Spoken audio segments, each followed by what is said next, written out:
The most important thing here to remember is that it's not your tinnitus that you're upset about. It's not your tinnitus, so the sound itself, but the way you react to tinnitus that has created this constant loop of anxiety, frustration, anger, despair. And trust me, I know what I'm talking about.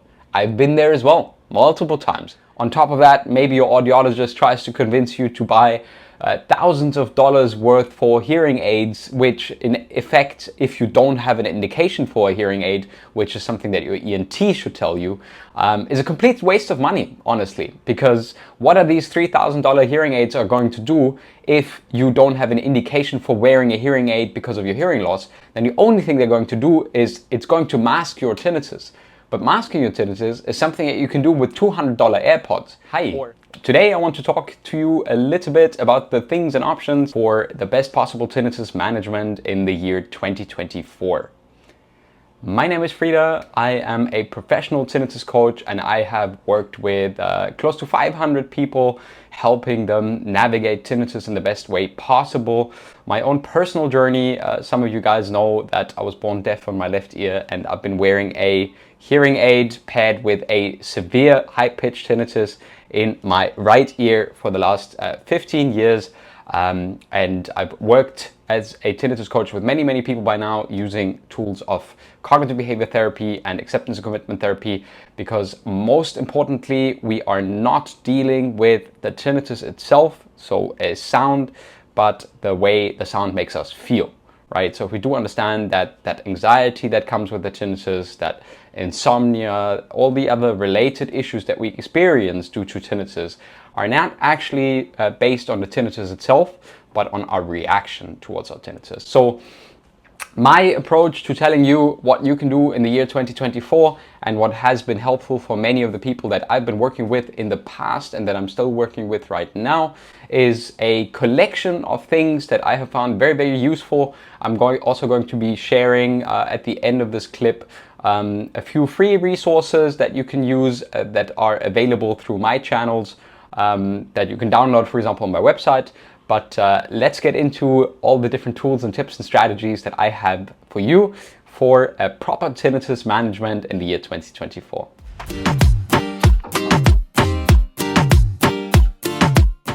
Well, if you have tinnitus, if you experience tinnitus, either you are very new to tinnitus, so you just started dealing with tinnitus and you might be very anxious about it, you might have sleeping problems, you might have problems concentrating at work, and all that anxiety and that frustration over this noise that you hear 24/7, and even more that your ENT and audiologist or doctor says, well, there's not really anything that we can do, can be so freaking frustrating. And I absolutely get it.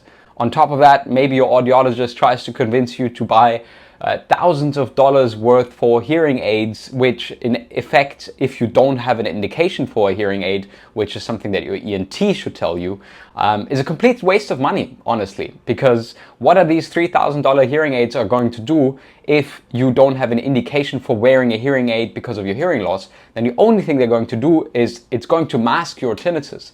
But masking your tinnitus is something that you can do with $200 AirPods or $20 headphones that you buy off of Amazon, and you put some rain sounds on YouTube or something like that, right? So in essence, that exact same effect.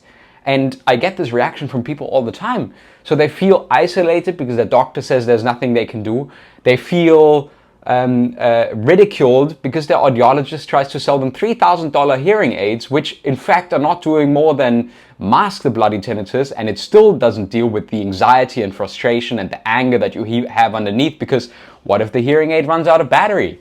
What if you are in a place where you don't want to wear the hearing aids all the time? Apart from if you really have the necessity for the hearing aid, which is what I have, then you don't want to be wearing your hearing aid all the time simply to avoid something that is in the end a benign body sensation that is causing no proper harm or damage to you other than the one that results from your reaction to the original noise. So this is the first thing that I can tell you, that my personal opinion and what we do in the coaching program and the way we work with people, and I'm going to share this in the resource later on, is we try to avoid sound therapy to the effect that if you have been dealing with tinnitus for a longer period of time, then sound therapy might not be as effective anymore. If you just started dealing with tinnitus and sound therapy, so putting on rain sounds or some ocean sounds or some crickets or something, we also have them here on our channel, but it's something that is really supposed to be able to help you to deal with the worst anxiety at the start when you start dealing with tinnitus, but it's not something that in the long term will bring habituation about. And there's the second concept that I want you to know about, because all of these other providers out there, they don't cure your tinnitus. All of these other providers out there that, for example, stimulate certain areas of your body, what they do is they could recondition your brain's response to your tinnitus. They don't cure the effect of your ears having a misinterpretation of a physical signal that arrives at the eardrum and an absence of that signal, most likely because of some hearing loss in the highest frequencies that are not even measured. That's why your ENT says you don't have relevant hearing loss, but you can still have tinnitus because that hearing loss is in the very, very high frequencies. So they're going to tell you that you have no hearing loss, but there is some very slight hearing loss in the highest frequencies where your tinnitus might be, and that is the response of the loss of frequencies inside your brain's auditory cortex, where the processing of the audio results. So what all of these other apps and all of these mechanisms out there do, including our coaching, is that they completely change the way that you perceive, that your brain perceives and reacts to your tinnitus, right? So if you take this analogy that if I'm sitting on a normal day, having my breakfast, having my coffee, maybe reading a newspaper, reading an article on my phone or something, then the fridge is humming in the background, yeah? And I absolutely pay no attention to that humming fridge in the background, and here's why. That humming of the fridge has absolutely no significant value for my state of mind or for how much anxiety I'm experiencing in that very moment. The humming of the fridge, the only thing that it does is basically it symbols me that my fridge is working. And as such, although we could constantly hear that humming of the fridge when we presently focus on the humming, it's not something that our brain deems relevant or important to present to us. And this is the same thing that all of these therapies or most of these therapies do, including our therapy, our coaching therapy, and our online habituation program, which at the end I'm going to tell you a little bit more about how you can start it, what could be relevant for you, and what would be the best thing for you to start doing it. All of these kind of approaches also in 2024 will see you re-relating, completely changing the way your brain perceives and reacts to your tinnitus. The most important thing here to remember is that it's not your tinnitus that you're upset about. It's not your tinnitus, so the sound itself, but the way you react to tinnitus that has created this constant loop of anxiety, frustration, anger, despair. And trust me, I know what I'm talking about. I've been there as well, multiple times. And I've worked with hundreds of individuals who've been there as well. It's all about breaking that vicious cycle. And it's all about telling your brain that the experience of tinnitus is safe, so that ultimately, over the period of many days, weeks, or months, your brain can start to categorize tinnitus as something that is not important to be focusing on. Then your tinnitus decreases in volume, up to 80% volume decrease, to the fact that people report that they don't hear that tinnitus anymore. Trust me, I've done it with countless individuals. So the important part is that you manage to completely rewire and change the way your brain perceives tinnitus. And that can be done in multiple ways. Many of these people out there offer very expensive therapies.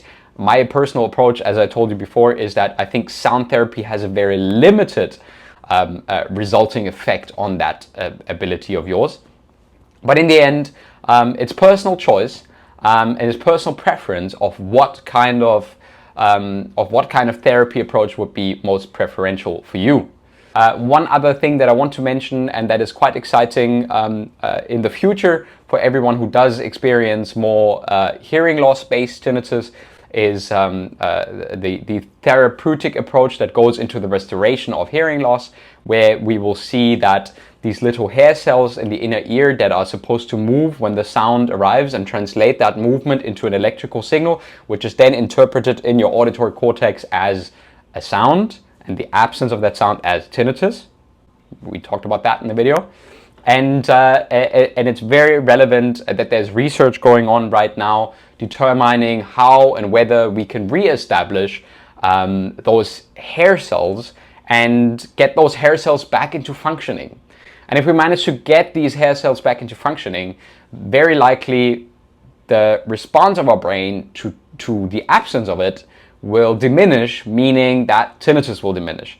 So what we do, and now I want to share a few resources with you, is we help people with tinnitus who know that there is no quick fix or guru solution, who are done, literally freaking done, with searching the internet for guru medical cures, for some herbal remedy bullshit.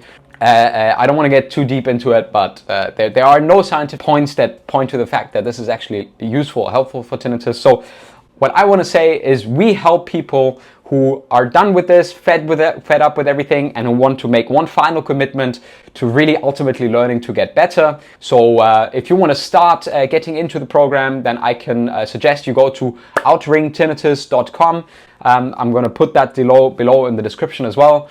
We have a free guide to tinnitus. I have a 15-minute free consultation so that in the end, your tinnitus is not more important than the humming of your fridge in the background of your kitchen when you are reading your newspaper in the morning, right?